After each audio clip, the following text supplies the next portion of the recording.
Abramos nuestras Biblias en la primera epístola del apóstol Juan, capítulo 4 y versículo 10. Primera epístola del apóstol Juan, capítulo 4 y versículo 10.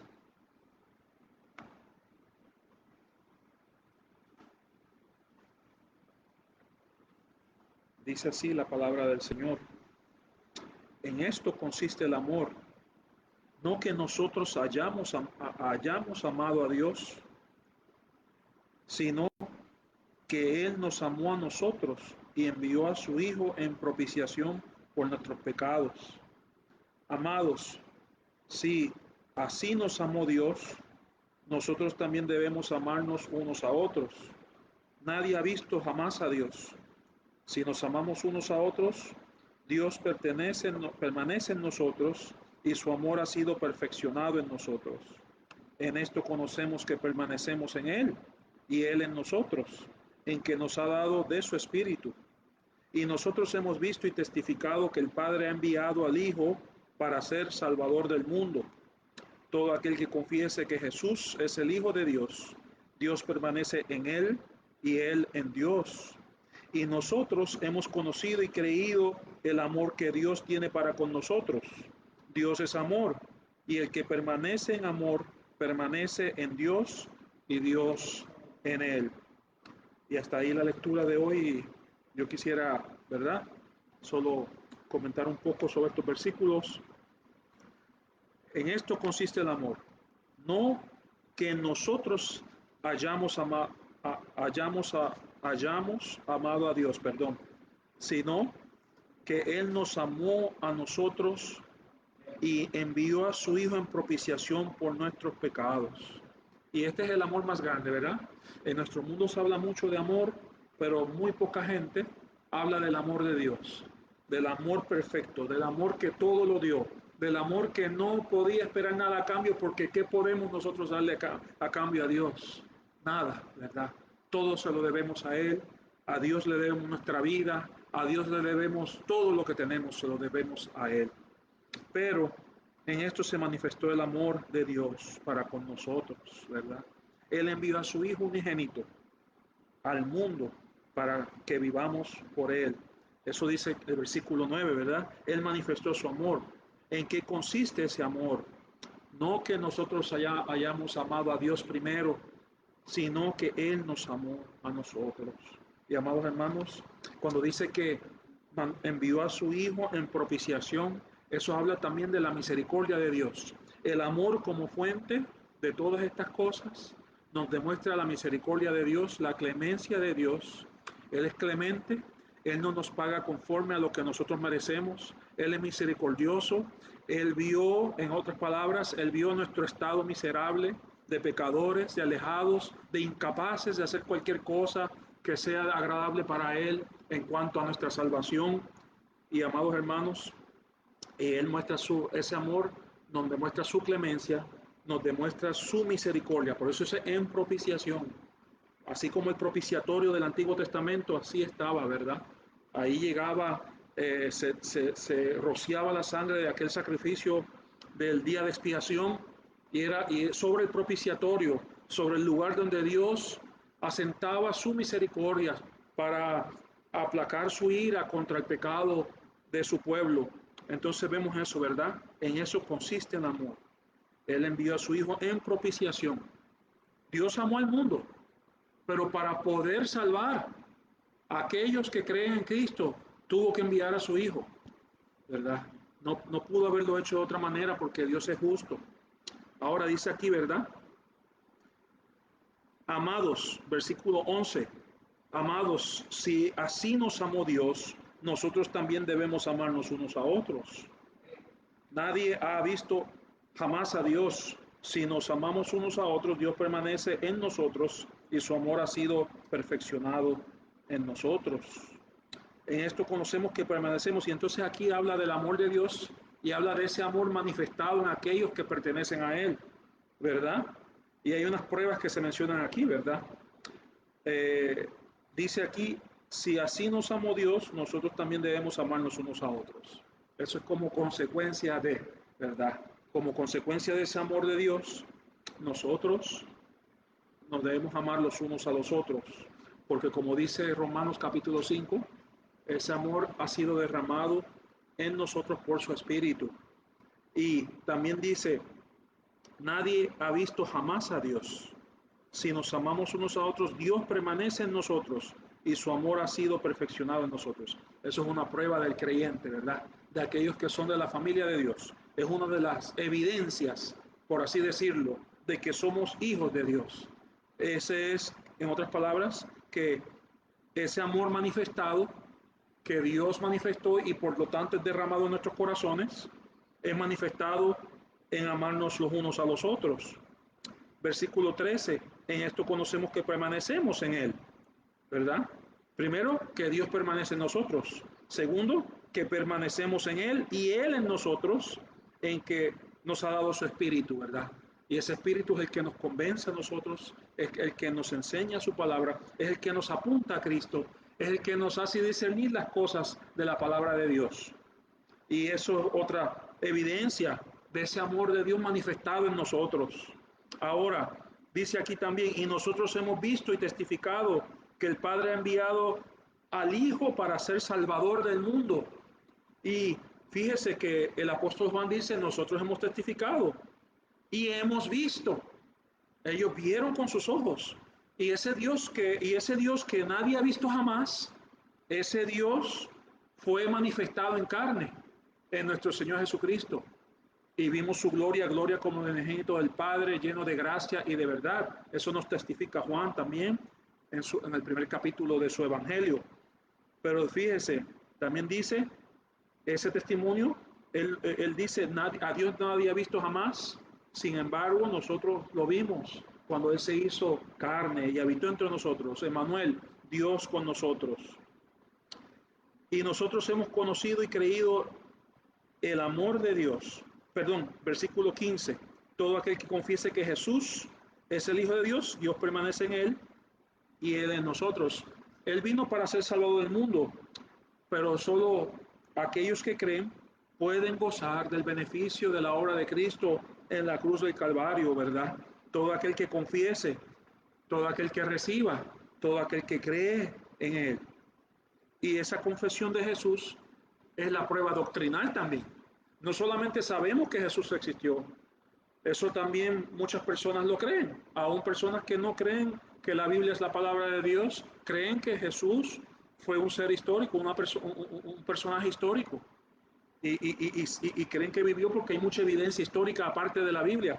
Mas, sin embargo, ¿cuál es el beneficio que tienen aquellos que confiesan, lo confiesan? En otras palabras, no solo es su Salvador, no solo creen en Él, no, lo recibieron de su persona, confiesan su nombre, declaran quién Jesús es. Él no solamente fue un personaje histórico o un profeta, Él es el Hijo de Dios. El Hijo de Dios, Él es el Cordero de Dios que quita el pecado del mundo. Él es el que murió en la cruz. Él es nuestra propiciación por los pecados de parte de Dios. Y entonces,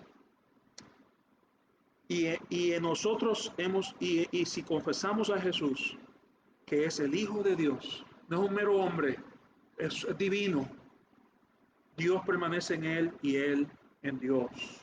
Y nosotros hemos conocido y creído que el amor de Dios, que el amor que Dios tiene para con nosotros. Dios es amor y el que permanece en amor permanece en Dios y Dios en él. Fíjense, permanece en Dios y Dios en él. Permanece en Dios y Dios en él. Ahí lo dice varias veces. Y puedo hacerme unas preguntas, ¿verdad? En cuanto a la evidencia doctrinal, ¿qué creemos? ¿Qué creemos acerca del Hijo de Dios, verdad? Nos dice primera de Juan 2:23, nos dice, todo aquel que niega tampoco, todo aquel que niega al Hijo, tampoco tiene al Padre. El que confiesa al Hijo, tiene también al Padre. ¿Qué dice Romanos 10:9? Si lo leemos, Romanos 10:9 dice, un versículo muy conocido por todos. Romanos 10:9 dice, si confesares con tu boca al Señor Jesús y creyeres en tu corazón que Dios lo levantó de los muertos, serás salvo. Y nosotros, amados hermanos, cuando nosotros venimos aquí a celebrar la cena del Señor, nosotros reconocemos, recordamos a un Cristo resucitado, a un Cristo que dice que ha prometido su presencia entre nosotros. Él ha prometido su presencia entre nosotros, en donde hay dos o tres reunidos en mi nombre. He aquí yo estoy Él está en medio de nosotros, ¿verdad? Como dice Mateo capítulo 18. Entonces nosotros tenemos esa promesa. Entonces, ¿qué creemos? Creemos que Jesús es el Hijo de Dios y que resucitó, ¿verdad? Como dice aquí, que Dios le levantó de los muertos. ¿Qué creemos en cuanto, qué evidencia entonces nuestra ética? Es decir, cómo nos manejamos, ¿verdad? Vamos a leer en primera de Juan 5:3. En cuanto a la ética, ¿verdad? La prueba ética. Está la evidencia doctrinal. Los que son de Cristo creen que Jesús es el Hijo de Dios y que resucitó y que es el Salvador del mundo. Y la evidencia ética, me puedo hacer la pregunta, ¿estamos buscando obedecer a Cristo?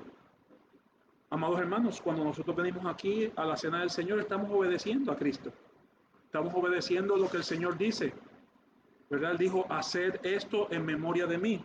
¿Y cuál es la prueba? Otra evidencia, la ética, es decir, la búsqueda de la obediencia a Cristo. Primera de Juan 5:3 dice, porque este es el amor de Dios, que guardemos sus mandamientos y sus mandamientos, perdón, no son gravosos o no son una carga para nosotros. Al contrario, es un gozo estar bajo el señorío de Cristo, ¿verdad? Vamos también a Juan 14:15. Juan 14:15. Juan 14:15 dice así, si me amáis, guardad mis mandamientos, ¿verdad? Entonces, esa es la segunda pregunta. Primero, ¿qué creemos? Segundo, estamos buscando obedecer a Cristo, esa es la evidencia ética o de conducta. Y vamos a ver la otra pregunta, ¿verdad? Eh, la tercera pregunta que podemos hacer está en Juan 13:25. Juan 13:35. Juan 13:35 dice así,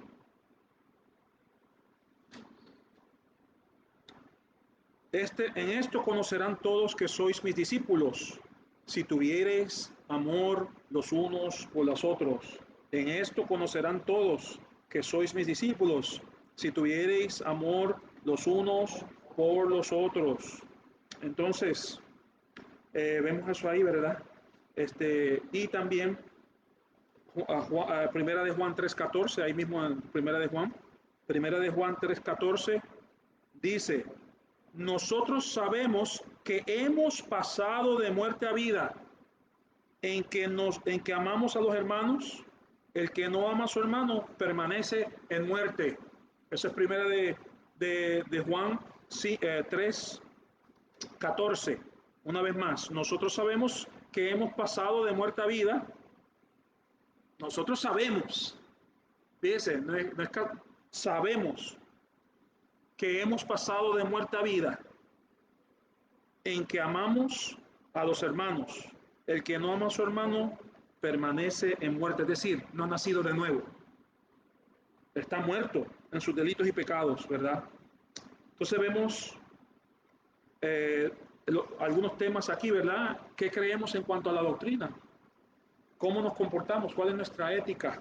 ¿Estamos buscando obedecer a Cristo? ¿Cómo nos conducimos en la sociedad?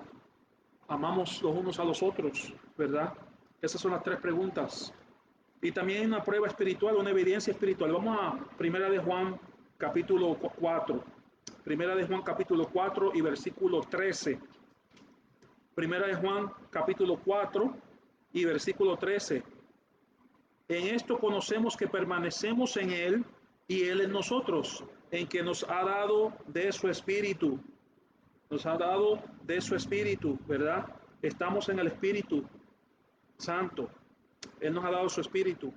Vamos también a Primera de Juan 3:24. Primera de Juan 3:24. Ya lo habíamos leído, pero una vez más. Dice la segunda parte. Y en esto sabemos La segunda parte del versículo 24 dice, y en esto sabemos que Él permanece en nosotros por el Espíritu que nos ha dado. Vamos a Romanos 8:9. Romanos 8:9. Romanos 8:9. Dice así la palabra de Dios. Mas vosotros no estáis en la carne, sino en el Espíritu, si es que el Espíritu de Dios mora en vosotros. Y si alguno no tiene el Espíritu de Cristo, el tal no es de él. Vamos también al versículo 11. Y si el Espíritu de aquel que levantó de los muertos a Jesús mora en vosotros, el que levantó a Cristo de los muertos vivificará también vuestros cuerpos mortales por su Espíritu que mora en vosotros, ¿verdad? Vemos ahí la evidencia del Espíritu. Y si el versículo 11 una vez más, y si el Espíritu de aquel que levantó de los muertos a Jesús mora en vosotros, el que levantó a Cristo de los muertos vivificará también vuestros cuerpos mortales por su Espíritu que mora en vosotros. Versículo 15 del mismo capítulo 8 de Romanos. Dice, porque no habéis recibido el espíritu de servidumbre para estar otra vez en temor, sino que habéis recibido el espíritu de adopción por el cual clamamos Abba Padre, ¿verdad? En otras palabras, Abba es papá, porque el mismo espíritu da testimonio a nuestro espíritu de que somos hijos de Dios. Entonces está la prueba que creemos, ¿verdad? La evidencia de la vida y del amor de Cristo en nosotros. ¿Qué creemos acerca de su Hijo? Si buscamos en cuanto a la conducta o la ética, ¿estamos buscando obedecer a Cristo? En cuanto a nuestra sociedad, es decir, cómo nos comportamos en sociedad, ¿nos amamos a los hermanos? La prueba espiritual, el Espíritu está con nosotros, ¿verdad? Si está con nosotros, ¿cómo lo sabemos? Bueno, la primera cosa que puedo pensar es nuestra conciencia. ¿Es nuestra conciencia sensible al pecado? Vamos a Gálatas 5:17. Gálatas 5:17. Gálatas 5:17 dice, porque la carne desea contra el espíritu y el espíritu contra la carne, y estos se oponen entre sí para que no hagáis lo que quisierais. Entonces, si nosotros tenemos una sensibilidad al pecado, ¿verdad? Entonces sabemos que tenemos el Espíritu de Dios ayudándonos a discernir eso en nuestras vidas. Tenemos también, cuando tenemos el Espíritu de Dios,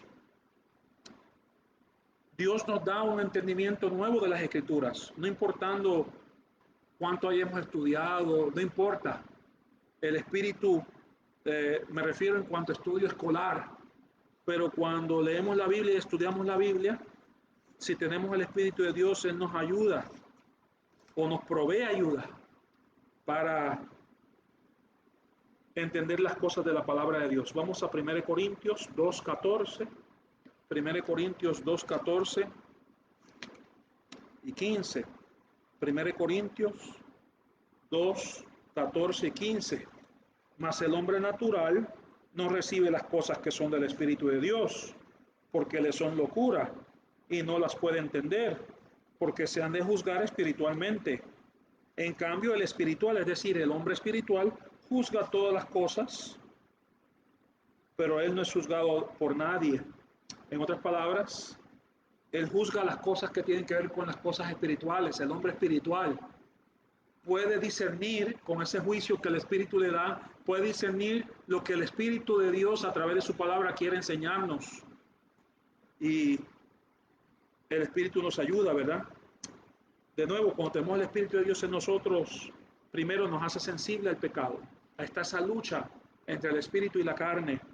Número dos, nos ayuda a entender las cosas de, de la palabra de Dios, nos ayuda a entender las cosas que son de Dios, porque el hombre natural, sin el Espíritu de Dios, no puede percibir esas cosas. Y número tres, vamos a Romanos 8:26. Romanos 8:26. Romanos 8:26. Dice, Y asimismo también el Espíritu nos ayuda en nuestras debilidades, pues ¿qué hemos de pedir como conviene? No lo sabemos, sino que el mismo Espíritu intercede por nosotros con gemidos indecibles. En otras palabras, el Espíritu Santo también nos ayuda a orar, nos ayuda a orar en la oración. Entonces, amados hermanos, volviendo a nuestro texto principal, ¿verdad? Allí en Primera de Juan 4, todas estas cosas son beneficios que hemos recibido por la obra de Cristo en la cruz del Calvario.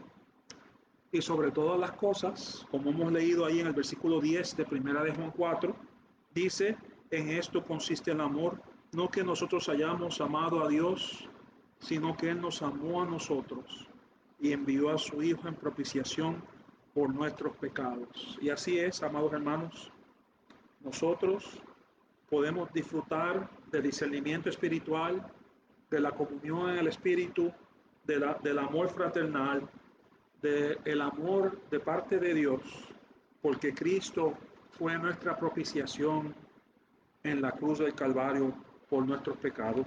A Él sea toda la gloria.